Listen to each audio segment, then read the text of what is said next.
하나님께서 오늘 우리에게 주시는 말씀 아가서 5장 1절에서 6절 말씀입니다. 같이 말씀 읽겠습니다.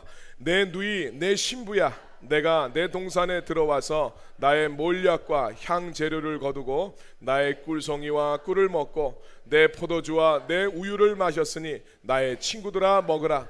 나의 사랑하는 사람들아 많이 마시라.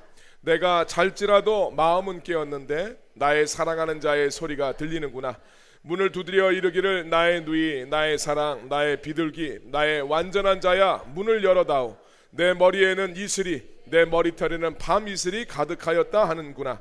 내가 옷을 벗었으니 어찌 다시 입겠으며 내가 발을 씻었으니 어찌 다시 더럽히리나 마는 내 사랑하는 자가 문틈으로 손을 들이밀매 내 마음이 움직여서 일어나 내 사랑하는 자를 위하여 문을 열 때 몰약이 내 손에서 몰약의 즙이 내 손가락에서 문빗장에 떨어지는구나. 내가 내 사랑하는 자를 위하여 문을 열었으나 그는 벌써 물러갔네. 그가 말할 때 내 혼이 나갔구나. 내가 그를 찾아도 못 만났고 불러도 응답이 없었노라. 아멘. 자, 우리 옆 사람하고 함께 인사하겠습니다. 빛이 있으라. 빛이 있으라. 은혜와 생명의 빛이신 우리 예수님이 여러분들의 심령에 충만하게 임하시길 우리 예수님의 이름으로 축원합니다. 오늘 우리 풍요 속의 빈곤을 조심하자 라는 제목을 가지고 함께 말씀을 나누겠습니다. 우리 그런 말이 있죠. 있을 때 잘해. 가요 어디 뭐 트로트에도 뭐 그게 있던데요. 있을 때 잘해, 있을 때 잘해, 이런 이야기합니다. 참 명언인 것 같습니다. 종종 우리는 우리의 삶 속에 주어진 것들을 당연하게 여기고 그런 것들이 항상 있을 것으로 생각을 하죠. 그래서 대수롭지 않게 생각을 했다가 막상 그것이 사라지고 나면 야, 이게 얼마나 내 삶에 소중했던가, 그것을 뒤늦게 깨닫고 후회하는 경우가 있습니다. 우리 건강도 그렇고 우리 삶 속의 시간도 그렇고 가족들과의 소중한 관계도 마찬가지죠. 우리 삶의 모든 것들이 당연한 것이 아니고 항상 있는 것이 아니다라는 이야기예요.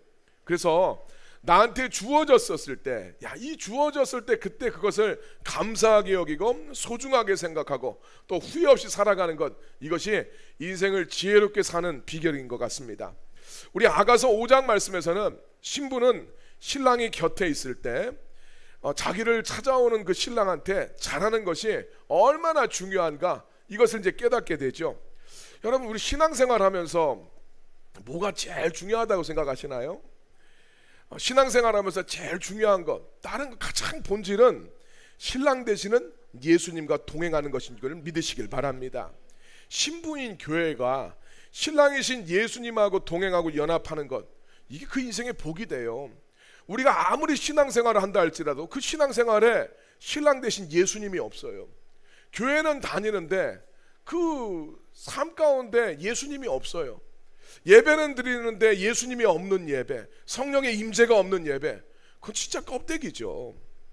정말 그래서 예수님과 동행하는 것, 이것이 우리 신앙생활에 가장 중요한데, 주님과 동행했었을 때 그 인생에 얼마나 큰 축복이 있는가. 아가서 5장 1절 말씀입니다. 읽었지만 다시 한번 읽겠습니다. 내 누이 내 신부야, 내가 내 동산에 들어와서 나의 몰약과 향 재료를 거두고 나의 꿀송이와 꿀을 먹고 내 포도주와 내 우유를 마셨으니 나의 친구들아 먹으라. 나의 사랑하는 사람들아 많이 마시라. 신랑의 노래예요. 신부가 신랑과 동행하니까 신부는 신랑의 꿀송이, 꿀, 포도주와 우유를 마시게 됩니다. 신랑이 주는 즐거움과 기쁨, 그 삶의 모든 필요한 공급들을 다 받게 되고 풍성한 은혜를 누리게 된다라는 말씀이죠. 자, 그래서 신앙생활은 신랑 대신 예수님과 동행해야 된다. 우리 신앙생활 그냥 살아가는 것이 아니라 내 안에 예수님이 계시는가, 나 정말 그분을 내가 믿고 의지하는가, 이거 우리 삶을 점검해 봐야 됩니다. 문제는 2절에서부터 발생을 합니다. 아가서 5장 2절 말씀인데요, 내가 잘지라도 마음은 깨었는데 사랑하는 사람의 목소리가 들립니다. 문을 두드리는 목소리예요. 그러면서 부르는데 나의 누이, 나의 사랑, 나의 비둘기, 나의 완전한 자야, 문을 좀 열어다오. 내 머리에는 이슬이, 내 머리털에는 밤 이슬이 가득하다. 문 좀 열어달라고 이야기합니다. 자, 여인은 지금 잠자리에 들긴 들었는데 눈은 감았지만 의식은 또렷하게 깨어있는 상황입니다. 이 결혼했는데 지금 이 아가서는 부부의 관계를 이야기해주는 그 시편 아닙니까? 결혼했는데 홀로 잠자리에 든다는 것은 이들 사랑의 관계에 지금 적신호가 켜진 것을 이야기합니다. 신랑이 지금 잠들어 있는 신부를 찾아왔는데 신랑의 머리털은 밤이슬이 가득해서 다 젖은 상황입니다. 그러면서 신랑이 신부를 향해서 정말 다정하게 나의 누이, 나의 사랑, 나의 비둘기, 완전한 자라고 부르면서 문을 열어달라고 하는데, 무슨 영문이지? 이 신부는 빨리 달려나가서 문을 열어줘야 되는데 이걸 망설이고 있어요. 자, 그 이유가 3절 말씀에 나오고 있죠. 5장 3절 말씀 보니까 내가 옷을 벗었으니 어찌 다시 입겠으며 내가 발을 씻었으니 어찌 다시 더럽히랴. 말도 안 되는 소리죠. 신랑이 바깥에서 문 두드리면 나가서 빨리 문 열어줘야죠. 그런데 이 지금 신부는 내가 지금 잘 준비를 다 하고 옷도 갈아입고 발도 씻었는데 지금 일어나서 나가는 게 너무 귀찮다는 거예요. 그래서 지금 이 망설이고 있다는 겁니다. 신랑이 막 문틈에 손을 집어넣고 문을 열어달라고 하니까 신부는 망설이다가 그제서야 이제 문을 열어주게 되는데, 문을 열어주고 나서 보니까 이미 문 밖에 있던 신랑은 어디론가 사라져 버렸다. 그게 우리 지금 아가서 5장에 있는 시편의 내용이잖아요. 자, 오늘 말씀을 바라보면 늦은 밤에 신랑이 찾아와서 밤이슬을 다 맞은 상태로 문을 열어달라고 하는데 그 목소리를 분명히 듣고 있어요. 그런데 신부가 일어나서 이거 문 열어주는 거 그거 귀찮아서 망설인다는 지금 이 내용입니다. 이거 바라보면서 야, 이거 뭐 이런 여자가 다 있나, 이런 생각 들지 않습니까? 근데 여러분, 참 이 말도 안 되는 행동을 우리가 예수님 앞에 할 때가 있어요. 주님은 성도들을 찾아와서 문을 두드리시는데 많은 성도들이 주님 앞에 자기 마음의 문을 열어주는 것에 대해서 망설이고 있더라는 거예요. 아가서 5장에 나오는 이 신부와 똑같은 이유를 가지고 예수님 앞에 문 열어드리는 것을 망설입니다. 어떤 이유입니까? 귀찮아서. 성경에서의 잠은 영적인 게으름을 뜻할 때가 있죠. 우리는 영적인 게으름에 빠져서 주님의 부르심을 외면할 때가 있습니다. 많은 사람들이 자기 육신적인 편안함과 만족 때문에 신랑 되시는 예수님께 문 열어주는 것을 망설이고 있습니다. 예수님 당시에 유대인들 중에서, 유대인 관원들 중에서 예수님을 믿는 사람들이 많이 있었지만 주님 앞에 마음의 문을 활짝 열지 않은 사람들이 많았는데, 그 이유에 대해서 예수님의 제자 요한은 이렇게 이야기를 합니다. 요한복음 12장 43절 말씀. 그들은 사람의 영광을 하나님의 영광보다 더 사랑하였더라. 주님보다 사랑하는 무언가를 더 사랑했기 때문에 그런 성도들은 주님 앞에 문을 활짝 여는 것을 망설이고 주저했다라는 이야기예요. 우리 아가서 5장 말씀들 우리가 다 지난날 말씀을 묵상을 했었는데, 이 아가서를 읽어보면 신랑이 떠나버리게 되니까 신부는 굉장한 두려움과 어려움을 겪게 되는 것을 우리가 보게 됩니다. 신랑이 없으니까 신부는 보호받지를 못해요. 성을 순찰하는 자들한테 봉변을 당하기도 합니다. 그러다가 신랑이 없음으로 인하여 너무나 힘들고 고통스러워서 병까지 나게 되었다라고 이야기합니다. 그리고 그런 상황이 되니까 야, 신랑이 내 삶 속에 얼마나 소중한 존재였는지 다시 한번 생각해보는 그런 시간을 갖게 되는 것이 우리 아가서 5장의 내용이죠. 오늘 신부가 이 신랑을 통해서 삶의 부족함이 없고 삶의 기쁨과 이 축복이 가득할 때 신랑을 더 소중하게 여기고 신랑한테 잘해야 되는데, 그렇게 하지 않고 신랑한테 그 문 열어주는 것도 귀찮아 했듯이 사람들도 그러는 것 같아요. 하나님이 축복해 주셔서 그의 삶이 풍요롭고 부족함이 없을 때 주님 앞에 더 잘해야 되는데 그렇지 않고 귀찮아 하더라는 거예요. 참 미안하죠. 인간은 하나님이 축복해 주셔서 삶이 풍요로워지면 하나님을 더 찾아야 되는데, 이 자기 삶이 풍요로워지면 하나님을 잃어버리고 더 편안하고 안락한 삶만 추구하더라는 거예요. 성경에 보면 다윗이 사울 왕한테 쫓길 때 광야에 막 거주하면서 또 때로는 적국이었던 블레셋 왕을 섬기면서 위태한 나날들을 보내잖아요. 그때 다윗의 삶이 얼마나 빈궁하고 삶이 힘들었겠습니까? 그런데 다윗의 시편을 보면 영적으로는 굉장히 풍요로운 시간을 보냅니다. 하나님하고 깊은 교제가 있어요. 다윗의 시편들은 다 그때 거의 다 지어진 겁니다.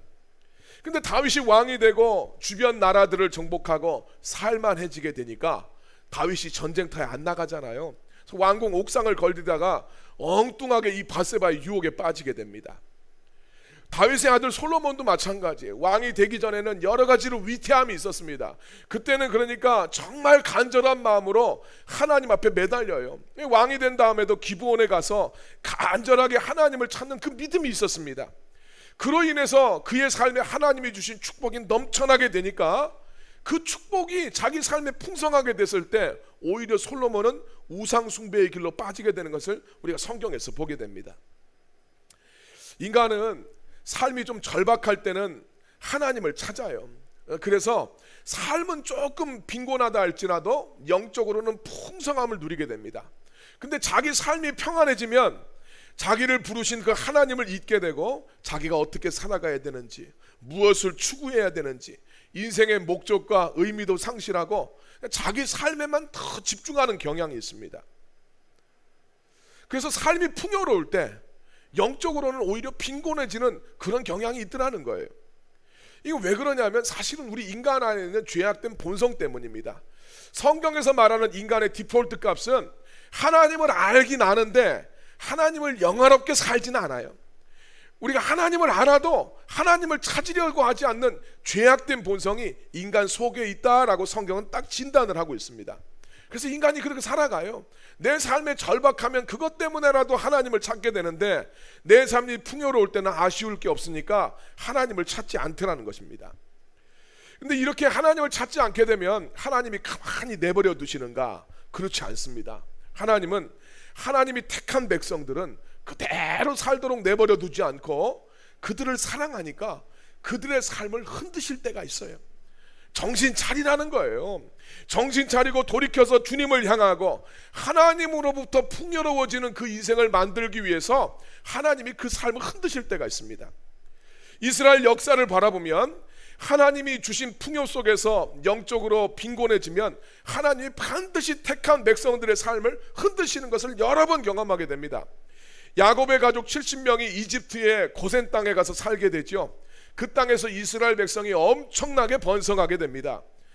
무려 400년 만에 70명이 들어갔는데 300만에서 400만의 숫자로 민족으로 번성하게 됩니다. 이거 인구 연구하는 이런 사람들의 통계로 의하면 이거 불가능하대요. 400년 만에 70명이 뭐 300만, 400만으로 늘어난다는 건 불가능하다는 거예요. 그런데 하나님께서 엄청나게 역사해 주시니까 이게 지금 400년 만에 어마어마한 민족이 됩니다. 하나님께서 한 가족을 한 민족으로 만드신 이유가 뭡니까? 약속의 땅을 차지하게 하기 위해서였어요. 그리고 인류를 구원하기 위한 하나님의 구속사를 이어가게 하기 위해서 한 가족을 한 민족으로 만드시는 겁니다. 그런데 이스라엘 백성들이 어떻습니까? 이집트의 고센 땅이 너무 좋으니까 그 땅을 떠날 생각을 하지 않습니다. 거기가 너무 좋은 겁니다. 그러니까 하나님께서 어떻게 하십니까? 요셉을 알지 못하는 왕을 세웁니다. 새로운 왕조가 세워진다고 그랬죠? 그래서 그들이 이집트를 다스리게 하셔서 이스라엘 백성들의 삶을 막 흔들어 버리십니다. 이 새로운 왕조는 이스라엘 백성들의 숫자가 많은 것을 보고 이 사람들을 견제하기 시작하죠. 그래서 중노동을 시키고 그걸로도 이게 통제가 안 되니까 사내 아이가 태어나면 나일강에 던져버리는 만행을 저지르게 되는 겁니다. 이렇게 이스라엘 백성들을 흔들어요. 우리 지난주에 에스더서를 묵상했는데 거기서도 똑같은 일이 벌어집니다. 남유다가 망하고 포로로 잡혀갔어요.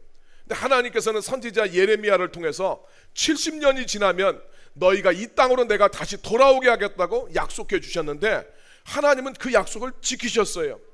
바벨론에서 페르시아로 왕조가 교체가 되고 페르시아의 초대 왕이었던 고레스 왕은 법령을 새롭게 반포해서 이스라엘 백성들이 가나안 땅으로 돌아갈 수 있는 길을 열어줍니다. 그런데 유다인들 대부분이 가나안 땅으로 돌아가지 않습니다. 당시 페르시아의 유다인들이 한 70만 명 정도 살았을 것이라고 역으로 이제 추산을 하게 보는데 1차 포로 귀환 때 고국으로 돌아간 사람들은 70만 중에서 4만 명밖에 되지 않아요. 대다수의 유대인들은 평안하고 안락한 페르시아의 삶에 젖어서 돌아가려고 하지 않습니다. 하나님은 이 유대인들을 통해서 인류를 구원할 하나님의 구속사를 진행시키려고 하는데, 이 하나님의 백성들이 그 하나님의 계획에는 아무 관심이 없어요. 그냥 자기들이 안락하게 사는 데에만 관심을 가지고 거기에 집중을 하면서 살았다는 이야기입니다. 당시 그 유대인들이 페르시아에서 어떻게 살았습니까? 우리 모르드게와 에스더의 모습이 대표적인 모습이죠. 이 사람들은 자기들이 유대인이라는 사실을 감추고 살았어요. 유대인이 자기가 유대인이라는 것을 감추며 사는 것은 거의 불가능합니다. 유대인들이 먹어야 되는 음식의 규례들이 있어요. 그들이 지켜야 되는 종교적인 계율이 있습니다. 그래서 이것을 세상 속에 살아가면서 감추면서 살아갈 방법이 없습니다. 그럼에도 이것을 감추었다는 것은 전혀 유대인같이 살지 않았다는 거예요. 자기들이 지켜야 되는 관습, 신앙 이런 거 다 무시하면서 살아갔다는 거예요. 조상들의 죄악 때문에 나라가 망하고 사로잡혀가서 멸망당해야 되는데, 하나님께서 불쌍히 여기셔서 이들을 살려주시고 이국 땅에서 잘 살아갈 수 있도록 하나님 돌봐주셔서 그래서 평안하게 살게 된 거 아닙니까? 그러면 정말 하나님의 은혜를 기억하면서 하나님, 날 구원하신 하나님 앞에 어떻게 보답을 할까? 우리의 삶의 목적을 어떻게 다시 찾아야 될까? 이 고민을 해야 되는데 그거는 싹 잊어버리고 신앙도 팽개치고 어떻게 하든지 그냥 이 페르시아 사람들한테 잘 적응해서 그 땅에서 성공하며 사는 데만 관심을 가지고 살았다는 이야기입니다. 그러니까 하나님께서 하만을 통해서 유대인들의 삶을 흔드시는 거예요. 우리가 또 사도행전을 통해서도 또 보게 돼요. 사도행전에서도 하나님께서 너희는 온 유대와 사마리아와 땅끝까지 가서 내 복음의 증인이 되라고 했는데, 예루살렘 교회가 어마어마하게 성장을 하잖아요. 한 번씩 예배 드릴 때 뭐 저 베드로가 설교해서 3,000명이 회개하고 돌아오고 5,000명이 회개하고 돌아오고, 그건 남자만 따지는 거니까 8,000명 아닙니까? 교회는 항상 여자들이 많아요. 그게 몇만 명이 되는 어마어마한 교회로 성장을 했는데 주님이 자기들을 부르신 목적을 잊어먹어요. 아무것도 하지 않습니다. 가만히 눌러 앉아 있어요. 그러니까 주님께서 예루살렘 교회의 박해를 통해서 교회를 흔들어 버리지 않습니까? 주님이 흔드시는 목적은, 야, 넌 도대체 누구냐? 니들이 바라보고 지향해야 될 삶의 목적이 무엇이냐? 이거 주님이 생각해 보라는 거예요. 하나님이 너희를 왜 구원해 주셨고 너희들한테 왜 이렇게 살아갈 수 있도록 해 주셨는지를 생각해 보라는 거예요. 그래서 이 하만 사건을 경험하고 깨달은 유대인들은 15년 뒤에 학사 에스라와 함께 약속의 땅을 향해서 많은 이들이 돌아가게 됩니다. 우리 지금 2025년 우리 대한민국에 사는 우리들은 참 축복된 시대 가운데 우리 살아가고 있죠. 우리는 전쟁을 겪지도 않았어요. 뭐 이 가운데 계시는 대다수는 전쟁을 겪지도 않았습니다. 그리고 우리 부모님 세대와 비교했을 때 비교할 수 없이 풍요로운 시대에 살고 있습니다. 우리 어렸을 때 생각해보면 막 가스, 골로 막 이런 거 있었잖아요. 네. 지금 무슨 그런 게 어디 있습니까? 이거 뭡니까? 인덕션 막 이런 것도 우리 사용하잖아요. 비교할 수가 없어요. 이런저런 어려움이 여전히 우리들의 삶에도 다 있죠. 그러나 우리 민족 역사상 가장 풍요롭고 정말 부강하고 정말 전 지구상에서 문화적인 영향력을 끼치는 이런 시기에 살고 있다는 것은 부정할 수가 없어요. 내 삶이 막고 어려움이 있다 할지라도 우리 자체의 삶의 그레이드 자체가 높아졌다는 것은 부정할 수가 없습니다. 근데 이스라엘 역사를 통해서 살펴본 것처럼 우리는 하나님이 주신 이 놀라운 축복 속에 살고 있지만 동시에 우리는 이 풍요의 시간 속에서 영적으로는 점점 빈곤해지고 있다는 것도 사실이에요. 통계적으로도 지금 우리 믿는 자의 숫자가 점점 줄어들고 있고 교회 학교가 없는 교회가 70%에 육박하고 있습니다. 그리고 외형적인 숫자의 축소보다 더 위태로운 것은 우리들 신앙생활에 간절함이 없어지고 있습니다. 같은 기독교인들마저도 제가 이런 이야기 듣고 기가 막혀요. 누가 수요 예배 간다, 금요 기도 간다 그러면 야, 니네 교회 이단 아니냐? 이딴 소리를 한다는 거예요. 아니, 수요 예배 가고 금요 기도회 가는 게 그게 왜 이단들입니까? 우리들은 그런 걸 안 하는 거를, 지금 정상적인 교회들은 그런 걸 안 하는 거를 당연하게 생각하는 사람들이 그렇게 많다는 이야기 아닙니까? 그 사람이 비정상인데 지금 이런 사회에 살고 있어요. 하나님을 향한 간절한 마음들이 점점 사라져가고 있습니다. 죄악 덩어리인 우리들, 우리 아까 전에 신부를 향해서 부르는 그 신랑의 음성을 여러분 생각해 보세요. 나의 사랑, 나의 비둘기야, 나의 누이야, 그러면서 나의 완전한 자야, 문을 열어다오. 완전하긴 뭐가 완전합니까? 우리 여러분 첫 번째 시간에 배웠잖아요. 시커멓잖아요. 네? 시커머요. 그런데도 아름답다고 봐주시는 거예요. 우리는 죄악 덩어리인데 그런 우리를 완전하다 하시고 우리를 사랑한다고 그 문을 열어달라고 하는데, 우리는 귀찮아서 침상에서 일어나려고 하지 않아요. 망설이고 있더라는 거예요. 갈까 말까, 갈까 말까. 예수님이 우리를 구원해 주시고 왕같은 제사장으로 부르시고 하나님 나라를 세워가라고 하시는데, 우리는 하나님 나라에 대한 관심이 없습니다. 예수님 선포하신 복음의 핵심이 뭐냐? 하나님 나라라고 그랬어요. 네. 근데 그저 나 먹고 사는 것에만 우리의 모든 관심이 집중되고, 모르드게와 에스더처럼 내가 예수 믿는 사람이라는 것을 감추면서 세상에 잘 편승해서 살아가려고 그래요. 예수님 믿는 것을 통해서 손해보는 건 전혀 원하지 않아요. 지금 여러분 우리나라가 이제 대선을 앞두고 있는데 정치적으로 굉장히 혼란한 시대로 살아가고 있습니다. 그것뿐만인가요? 경제적으로도 우리 지금 너무 어렵다고 이야기하고, 실제로 지금 일선에서 사업하시는 분들, 자영업자들, 이런 분들이 정말 지금 많이 힘들다, 그런 이야기를 하고 있어요. 여러분, 풍요 속에서 영적으로 한없이 빈곤을 가는 우리들을 하나님이 흔드시는 거 아닐까요? 이 정도로는 아직 잘 모르겠으니까 좀 더 우리 버텨보자, 이렇게 생각해야 될까요? 버티면 자기만 손해죠. 이스라엘 백성들이 버티게 되니까 처음에는 중노동을 하나님께서는 시키는 거예요. 그 다음에 어떻습니까? 그래도 가만히 번응을 안 하니까 산파를 통해서 산의 아이가 태어나면 죽이라고 이야기를 합니다.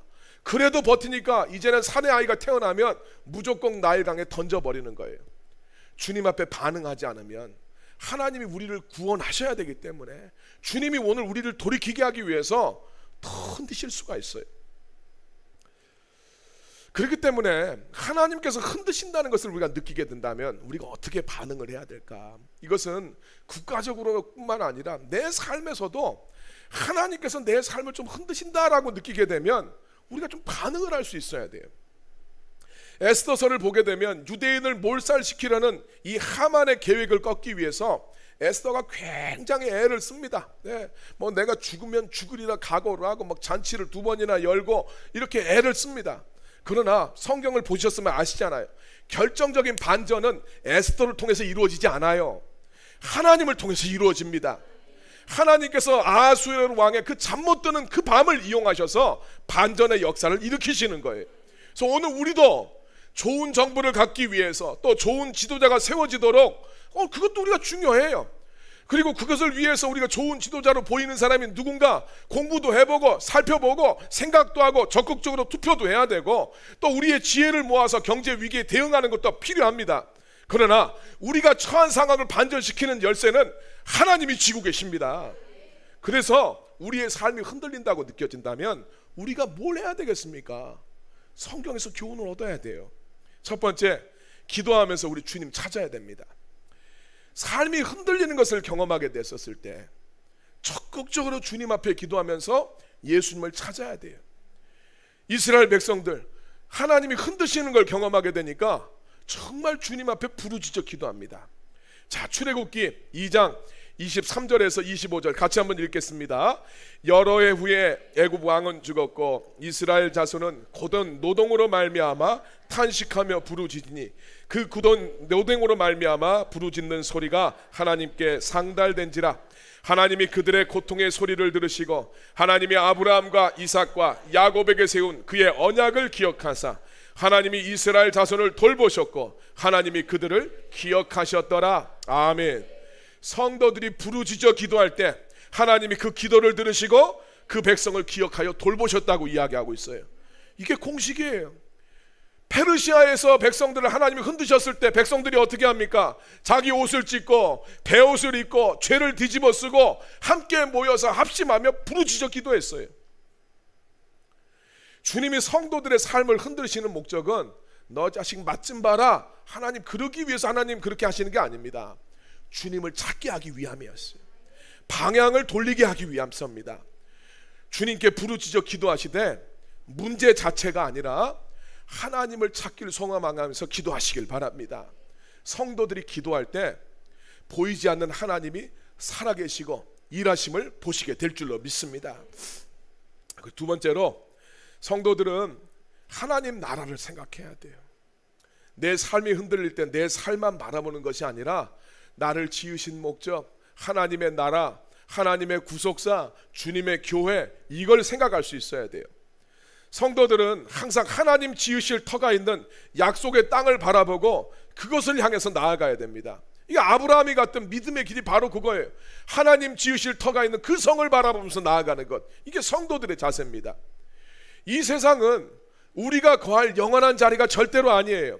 우리는 이 세상에 살긴 살지만 하나님 나라에 속한 사람들이에요. 하나님께서 나를 살려주셨고 이 자리에 있게 하신 그 뜻과 목적을 기억해야 돼요. 에스더서를 통해서 계속 그 이야기 하잖아요. 네가 있게 된 이유가 뭐냐, 네가 지금 이 자리에 있게 된 그 이유가 뭐냐, 이거 생각해 보라고 이야기하잖아요. 로마서 8장 17절 말씀 같이 읽겠습니다. 자녀이면 또한 상속자 곧 하나님의 상속자요 그리스도와 함께한 상속자니 우리가 그와 함께 영광을 받기 위하여 고난도 함께 받아야 할 것이니라. 아멘. 성도들은 하나님의 자녀로서 하늘의 신령하고 복된 것을 다 이어받게 될 상속자입니다. 예수 그리스도와 함께 하늘의 유업을 함께 물려받는 공동 상속자예요. 그렇다면 공동 상속자로서 성도들은 예수님과 함께 영광을 받기 위해서 예수님과 함께 하나님 나라를 세워가야 돼요. 그러면서 하나님 나라를 세워가면서 그 과정에서 겪게 되는 고난도 예수님과 함께 감당하기 위해서 너희를 하나님 자녀 삼아 주셨다, 이렇게 말씀하고 있어요. 성도들은 하나님 지으실 그 하나님 나라를 생각해야 됩니다. 그 목적을 위해서 우리를 구원해 주셨어요. 그래서 모든 성도들은 주님의 교회, 하나님의 나라를 바라보면서 거기에 동참하고 헌신할 필요가 있습니다. 하나님의 구속사에 쓰임받는 사람들이 돼야 돼요. 다시 오실 예수 그리스도를 생각하면서 그분을 기다리면서 영혼을 구원하고 주님의 교회를 세워가는데 함께 수고할 필요가 있습니다. 모르드게가 에스더한테 그런 이야기 하잖아요. 네가 왕비가 된 것이 이때를 위함이 아니겠느냐. 그러면서 우리 생각을 해봐야 돼요. 내가 잠잠한다 할지라도 하나님은 다른 방법을 통해서 하나님의 계획을 이루어 가십니다. 그러나 내가 잠잠하다 보면 하나님 내 삶 속에 주시는 복은 받을 수가 없다는 거예요. 여러분, 하나님이 구원하시고 복 주시는 이유는 사용하시기 위해서예요. 우리가 추구할 나라는 이집트나 페르시아가 아니라 약속의 땅 새 예루살렘인 것을 믿으시길 바랍니다. 세 번째로, 우리는 주님과 동거하기를 추구해야 돼요. 5장 1절에서 봤던 것처럼 예수님과 함께 했었을 때 가장 기쁘고 행복한 인생이 됩니다. 주님과 함께 동거했었을 때 하나님이 주시는 풍성한 열매를 누리게 돼요.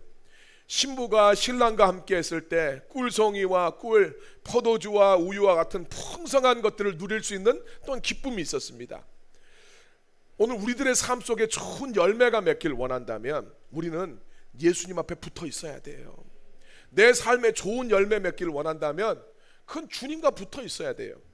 요한복음 15장 5절 말씀입니다. 같이 읽겠습니다. 나는 포도나무요 너희는 가지라. 그가 내 안에 내가 그 안에 거하면 사람이 열매를 많이 맺나니 나를 떠나서는 너희가 아무것도 할 수 없습니다. 아멘. 예수님 앞에 잘 붙어 있으면 열매를 많이 맺는다고 이야기합니다. 열매는 사람이 맺는 게 아니에요. 나무이신 예수님이 맺게 하시는 겁니다. 그래서 가지가 내가 맺어야지 이게 아니라 붙어 있으면 나무를 통해서 맺게 되는 거예요. 우리가 좋은 열매를 맺으려면 나무이신 예수님 앞에 잘 붙어 있어야 되는데 주님 앞에 잘 붙어 있는 게 뭐냐? 신앙생활에 루틴을 만드는 거예요. 운동선수들이나 뭔가 자기의 삶을 잘 살아가는 사람들을 바라보면 최고의 컨디션을 발휘하기 위해서 자기 삶의 루틴들이 다 있어요. 박태환이 올림픽에 나갈 때 어떻게 합니까? 뭐 헤드폰 끼고 심지어는 노래도 똑같은 거 듣는다고 그러죠. 똑같은 과정을 통해서 똑같이 준비하고 똑같이 훈련하고 똑같이 시험을 합니다. 야구 선수들도 보면 타석에서 딱 루틴이 있죠. 옛날에 있지로 보면 다 이거 하고 팔 이렇게 한번 막 걷어 올리고, 박한이는 뭐 옛날에 은퇴한 박한이 선수 모자 냄새 한번 맡고 뭐 다시 뒤집어 쓰고 난리를 쳐요. 자기 루틴이 있어요. 이게 참 중요합니다. 여러분, 우리 사도행전에 보면 베드로와 요한이 성전 미문에 앉아 있는 이 안진병을 일으키게 되는데, 그때 거기 왜 갔습니까? 제9시 기도 시간에 기도하러 갔다가 안진병이를 고쳐준 겁니다. 베드로가 고넬료가 보낸 사람을 이제 만나게 되면서 이방인을 향한 하나님의 뜻을 알게 될 때도 그냥 그때 간 게 아니에요. 제6시 기도 시간에 기도하다가 하나님의 음성을 듣게 됩니다. 다니엘이 사자굴에서도 살아남은 영적인 힘이 어디서 나왔겠습니까? 하루에 3번 예루살렘을 향하여 창문을 열고 기도하는 자기의 기도의 루틴들이 있었다라는 거예요. 그냥 능력이 나타나고 그냥 아무데나 역사가 나타나는 것이 아니라 자기 삶의 기도의 루틴을 행하는 가운데, 신앙의 루틴을 지켜가는 가운데 거기에 역사가 일어나고 거기에 하나님 함께 하셨다는 이야기예요. 반면에 복음서에 나오는 제자들을 보면 귀신 들린 그 아들 고치지 못하잖아요. 예수님 십자가에 달리시니까 다 도망갑니다. 뭐 말은 막 내가 주를 위해서 이들이 다 버린다 할지라도 저는 주님을 따라가겠습니다. 말은 은혜롭게 하고 말은 막 제일 믿음 좋은 것 같이 하지만 정작 그 상황 되니까 다 도망가 버리잖아요. 그리고 예수님 복음서 보면 야, 너 왜 이렇게 더듬이 있냐? 자꾸 예수님한테 혼나고 그래요. 여러분, 그 이유가 뭐겠습니까? 복음서에 나오는 제자들은 신앙의 루틴이 없어요. 복음서에 나오는 제자들에서 맨날 뭐합니까? 기도하다가 졸다가 그러잖아요. 어떤 능력도 나타나지 못합니다. 말은 해도 순종이 안 돼요. 예수님 앞에 잘 붙어 있는다는 것은 내 신앙의 루틴을 마련하고 그거 지킨다는 뜻이에요. 열매는 사람이 노력해서 맺는 게 아닙니다. 신랑이신 주님과 동행하는 루틴이 있을 때 주님이 맺게 하심을 믿으시길 바랍니다. 여러분, 풍요로움 속에서 우리 영이 빈곤해지는 것을 조심해야 돼요. 우리들이 영적으로 하나님에 대해서 빈곤해지는 것, 여기에 대해서 우리는 위기감을 가져야 됩니다. 여러분, 나는 아무것도 안 한다. 뭐 나는 나쁜 일 안 하니까 내 신앙은 지킬 수 있다고 생각하는데, 여러분, 아무것도 안 하면 점점 빈곤해집니다. 우리 잠언 6장 10절 11절 말씀 같이 읽겠습니다. 좀 더 자자, 좀 더 졸자, 손을 모으고 좀 더 누워있자 하면 내 빈공이 강도같이 오며 내 곰핍이 군사같이 이르리라. 아무것도 하지 않으려는 영적인 잠을 자게 되면 영적인 빈궁함이 강도처럼 찾아온대요. 나는 괜찮은 것 같아. 근데 나 아무것도 안 했어. 그러니까 영적으로 가난해지는 거예요. 내 예배를 드리지 않아. 귀찮으니까. 내 말씀에 상할이 없어요. 귀찮으니까. 그러면 어떻게 되느냐? 점점 가난해지더라. 세상 것에는 굉장히 풍요로운데 하나님에 대해서 빈곤했던 사람, 우리 누가 보면 어리석은 부자잖아요. 그처럼 망하게 되는 부자가 되면 안 됩니다. 삶은 거친 광야라 할지라도 하나님에 대해서 풍요로웠던 다윗은 광야에서도 정말 기쁜 인생을 살지요. 여러분, 은혜의 자리로 우리를 초대하시고 우리와 함께 하시길 원하시는 주님이 우리의 마음을 두드릴 때, 우리의 곁에 찾아오실 때, 그때 잘하세요. 있을 때 잘하세요. 은혜의 때가 항상 있는 게 아닙니다. 은혜를 베푸실 때, 그러잖아요. 우리 사도행전, 야, 은혜 베푸실 만한 때 은혜 받아라. 주님이 은혜 주시는 그때 은혜 받으라고 이야기합니다. 내 삶에 찾아오셔서 닫힌 내 문 틈 사이로 주님이 손을 내미실 때 망설이지 말고 주님을 향하여 여러분들의 마음의 문을 활짝 열고 우리 주님을 맞이하시길 예수님의 이름으로 축원합니다.